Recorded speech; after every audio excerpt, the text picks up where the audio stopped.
Right.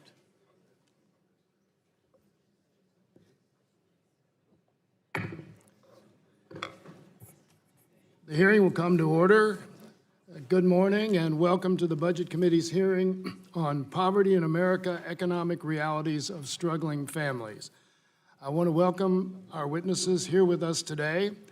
This morning we will be hearing from several leaders from the Poor People's Campaign, Reverend Dr. William J. Barber II, Reverend Dr. Liz Theo Harris, Ms. Callie Greer, Ms. Kenya Alcacer, Mr. Christopher Overfelt, and Ms. Savannah Kinsey. We are also pleased to have Pastor Latasha Fields from the Christian Home Educators Support System and Pastor David Mahan from Frontline Youth Communications. And we are also honored to have Speaker Nancy Pelosi with us this morning. And I ask unanimous consent that the Speaker be permitted to sit at the dais and participate in today's hearing. Without objection, so ordered. It also is possible that we will have votes during the... Welcome to them all. Last fall, the Poor People's Campaign sent a letter to Congress calling for a hearing on policy harming America's children. They wrote, "Somebody has been hurting our children and has gone on far too long, and we won't be silent anymore." Well, we didn't get that hearing then. We had our own rump hearing. But now, today, thank you, Mr. Chairman, for making this, this hearing possible.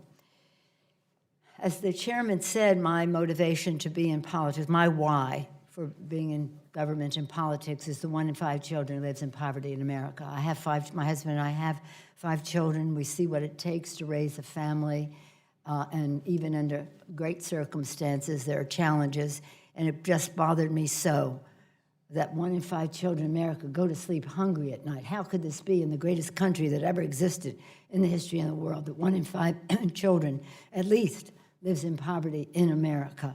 And so we must have public policy that does better. And as the distinguished ranking member said, we still have challenges, even though we had a war on poverty, but just think of what the challenge would be if we had not had that war on poverty. And here we are in the Budget Committee. A federal budget should be a statement of our national values. What is important to us as a nation should be reflected in how we allocate our resources. And we have to stand for the education, health, education, and well-being of all of the American people in the budget we put forth. We must fight for investments in economic justice and human dignity, recognizing, as Dr. King said, that our struggle is for genuine equality, which means economic equality. Dr. King's words ring with the same resounding moral force today. As he said, what does it profit a man to be able to eat at an integrated lunch counter if he doesn't earn enough money to buy a hamburger and a cup of coffee? These words are echoed in the Poor People's Campaign moral budget, which states, everyone has a right to live. We thank the Poor People's Campaign for conducting your audit of injustices, the souls of poor folk, which presents a stark reminder of the challenges that remain today. 51 years after Dr. King launched the Poor People's Campaign to finally end poverty. 51 years after workers of every background marched for their dignity, bringing the priorities of America's neediest families to the nation's capital. 51 years later, America is still a land of stunning injustice. Our work is far from done. 140 million Americans are poor in our country. As members of Congress, we have an urgent moral duty to make good on the promissory note of the rights enshrined in our founding documents. Our nation's founding ideals, liberty and justice for all, can only be fulfilled if we have economic justice led by a government that is in the public interest, not the special interest. And that is why we are grateful for the consideration here of a budget. Just to First, we'll recognize Dr. Barber. You may begin when you are ready. You're recognized for 5 minutes. Yes, sir. Although his voice is resounding. Huh? Chairman Yarmouth and Ranking Member Womack and members of this committee, I'm Reverend Dr. William J. Barber II from North Carolina. I'm the son of a Navy man who gave first-class service first-class blood and service for second-class citizenship. I'm here as part African-American, part Tuscarora, and part white, so I am diversity looking directly at you. I'm also speaking here today on the thousands of people of every race, creed, and color, gender, and sexuality in the 40 states and District of Columbia that are part of the Poor People's Campaign, a national call for a moral revival. I want it to be acknowledged today that we are here on the 150th year anniversary of Juneteenth, when slaves finally found out that the Emancipation Proclamation had been written. And here, 51 years after the Poor People's Campaign, it is time for Americans to find out the truth about poverty for all Americans. The growing gap between the rich and the poor in this country is a direct result of policy decisions, not the immorality and the lack of personal work of poor people. Policy decisions made here in Washington and in our state capitals, but those decisions have been supported by well-funded myths. Corporate interests have sent their representatives here to preach personal responsibility and the danger of government intervention. But the truth is, we must take a collective responsibility for the inequality, the unjust laws and systems created. God did not make us poor. Greed and abuse and power make us poor. In this hearing room, you are seated here as members of Congress on the left and on the right, demanding on party affiliation. Our campaign agenda is neither left nor right. It aims to challenge both sides of the aisle. It aims to reach toward the moral high ground. The agenda is rooted in the religious values of the prophet of Isaiah that every legislator ought to hear again since you put your hands on the Bible to swear yourselves into office. Woe unto those who legislate evil and rob the poor of their rights and make women and children their prey.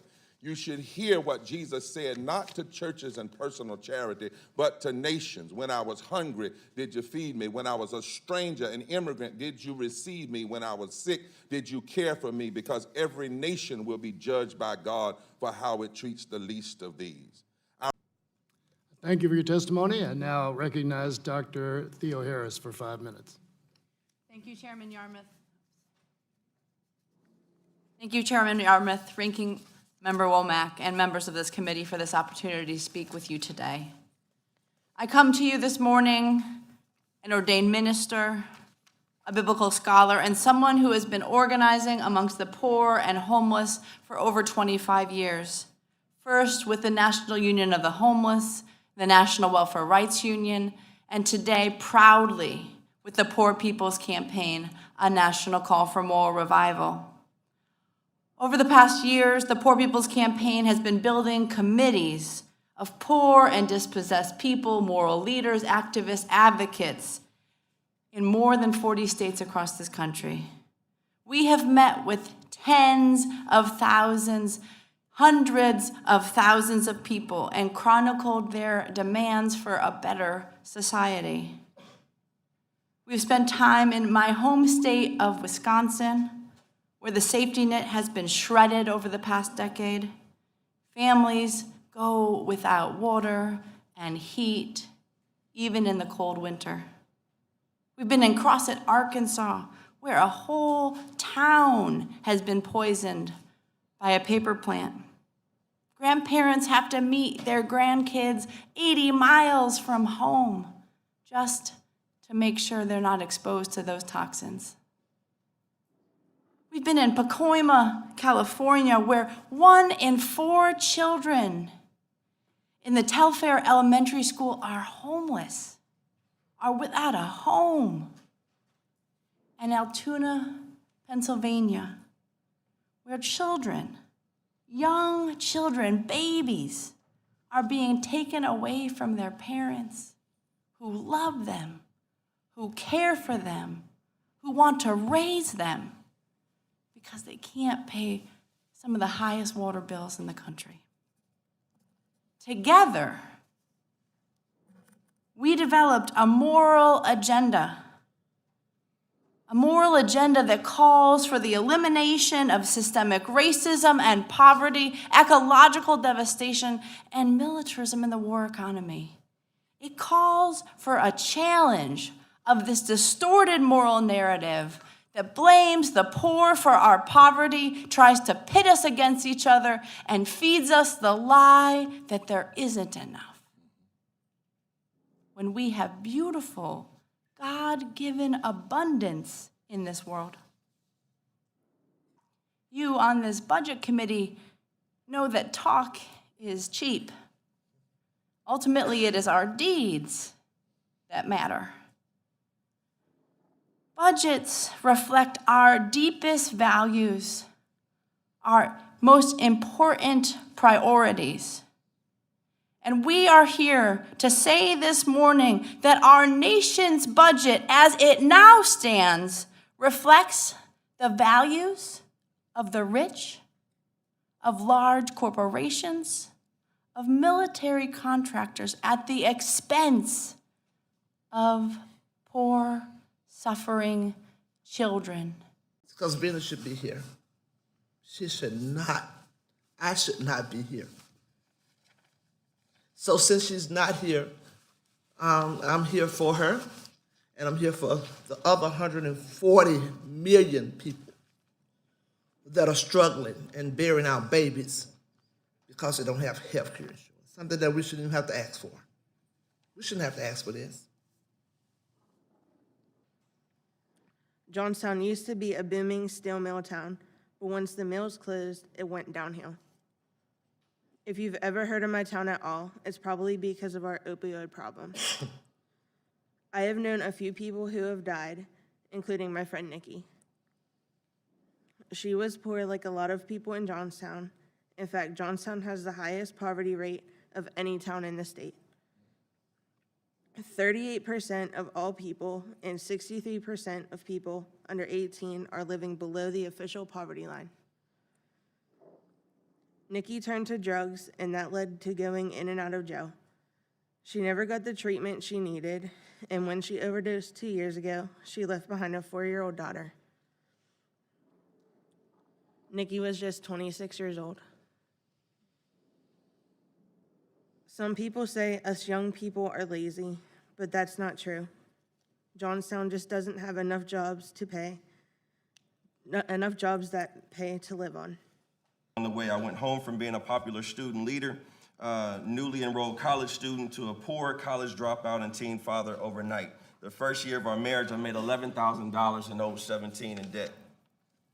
While living with our relatives, we had to put our baby girl in the bottom drawer of a dresser to sleep because we just couldn't afford a crib. Her nightlight was the orange security light that shone through the window from the back wall of the grocery store. And my wife and I pillowed our heads at a bed that basically they found my alcoholic uncle dead in just months before we moved in. After living with a few relatives and working hard, I finally was able to move my family into a small duplex apartment in a rough neighborhood. Drugs were being sold across the street. The smell of marijuana frequently crept into the house through the paper-thin walls from our neighbors. Shortly after we had our second daughter, I was working several jobs, struggling to study for the ministry. We finally worked ourselves off of the WIC program, and I even started a small cleaning company where I was thankful basically to work and clean out crack houses that were roach infested and everything from property managers that kind of frequented our company. I was working so much that one day when my wife came, I was home between jobs, and my wife came home and said she was looking for me, calling my name, and she said she came downstairs where I was zoned out staring blankly at an empty TV screen with tears streaming down my face. I was demoralized, utterly exhausted, and I felt like I was beginning to lose my mind. However, looking back, I can clearly see how the Lord rescued us time and time again, and how when we felt the weakest, He faithfully stepped in to strengthen us. For instance, once when our car broke down, our only car broke down unexpectedly, we had a friend randomly call the house to say that they got an amazing deal at the auto auction. They bought 2 cars, and so they offered the one that they were currently driving to my wife and I. Another time I came home and I put my bags down in the front room, and I saw my wife weeping in the kitchen, looking at the empty cabinets in the refrigerator, and she said, "Lord, I've never seen the righteous forsaken, nor my seed begging bread." And she prayed that we would have food that night. Her friend called that night and said that her brother was working at the grocery store up the street, said that they had some extra meat they were about to throw away, and that night we all ate steak for dinner. And the reality is, even with the facts, we got to start what's right. 140 million poor people. We got to stop racializing poverty. Like poverty is some black people that don't work that hard enough. The fact of the matter, there are more white people that are poor than there are blacks. In concentration, there's more whites, but it's actually more African Americans, and so we should come together. I was actually looking at the ranking member state in Arkansas. I just thought I'd look at Arkansas. I think this is Arkansas. It says that in Arkansas, 46% of people in Arkansas are poor and low income. 493,000 of them are black, but 863,000 of them are white. Now, all of those folks are not poor because they don't work hard enough. To have an anecdotal evidence about people working hard enough, they're actually proving our point. People shouldn't have to work 3 jobs. That's the point. People shouldn't work without health care. That's the point. Sure. People shouldn't have to pray to wait for food to come on their table. That's the point.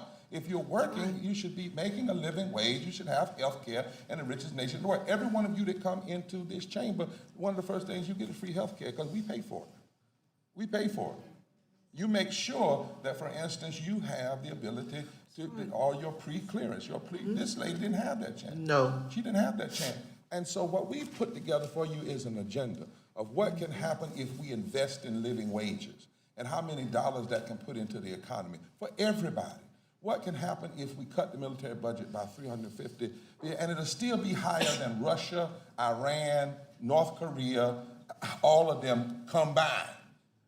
We have a complete plan. We're not here talking about Democrat or Republican. We're not trying to racialize, but that's why we disaggregated the number. We're tired of the racialization of poverty, the partisanism of poverty. What we are saying is you cannot have a society where 43% of your people are poor and low wealth. I don't care if they're from Eastern Kentucky, where we have been, that's predominantly white, or Eastern North Carolina, that's predominantly black. It is wrong, and we have a plan, and we must work together to change this. Thank you, Dr. His time has expired, and now recognize the gentleman from Ohio, Mr. Johnson, for 5 minutes. Thank you, Mr. Chairman. And, well, I tell you, I want to thank all of our witnesses for being here today. This is a really, really important hearing because the issue of poverty in America is very real. I know because I've got some personal experience with it. And I know many of you are going to look up here and say, yeah, right, okay? But let me give you a little bit of my background. I was born on a 2-wheel wagon rut mule farm. We had no indoor plumbing. We cooked and heated on 2 big old black pot-bellied stoves. We farmed with mules up until I was about 13 years old. We went to the store once a month, and that was to get sugar and salt if we had the money to do it. Everything else came from the sweat of our brow and the toil of our hands in growing and raising what we consumed. My mother worked 3 or 4 jobs, picking cotton, picking tobacco, working on produce farms, you name it. We didn't know we were poor. We thought we lived like everybody else did in the community in which we were raised. Mother had to find a way to take care of 2 kids. So she lied about my age. Mom's dead now, so I can say that. You can't go after her. But she lied about my age to start me to school when I was 5 years old. And because my dad was an alcoholic and she had to jump from place to place to try to find a job because he wasn't providing much input, we were all over the place. 13 schools in 12 years.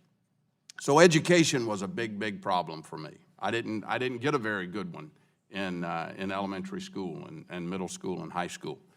And thank God that I lived in a country that helped provide some opportunities. I see a lot of testimony here about Christian principles. We got 2 reverends, 2 pastors, and a lot of people with Jesus signs on their shirts. I've been a Christian since I was 10 years old. And I'm going to tell you, the scriptures that I read, one of the problems that we've got in this country, it's not a head problem, folks, it's a heart problem. Oh, yeah. Because I don't find anywhere in the scripture where Jesus said that it was Caesar's job to feed the poor and to clothe the widows and to take care of the orphans. He said it was the church's. It's the church's responsibility. It's the community's responsibility. It's your neighbor's responsibility. It's your responsibility as a neighbor. For your championship in championing this particular issue.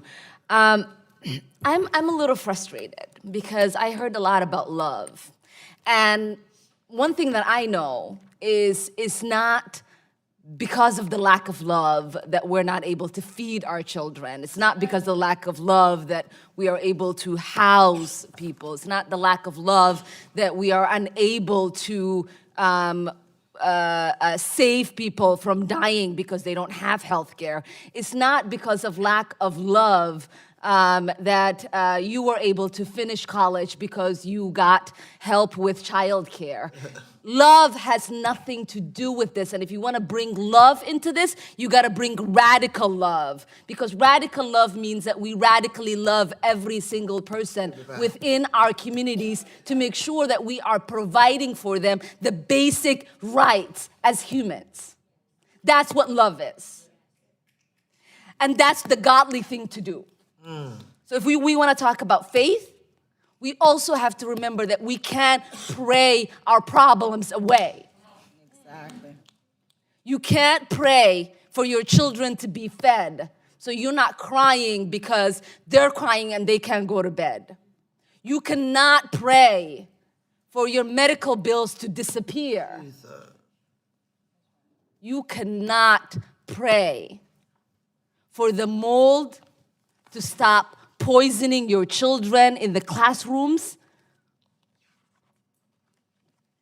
The other thing that frustrates me is people who have experienced poverty, who have gotten the straps for their bootstraps, who sit and talk about how we shouldn't do anything for the next person.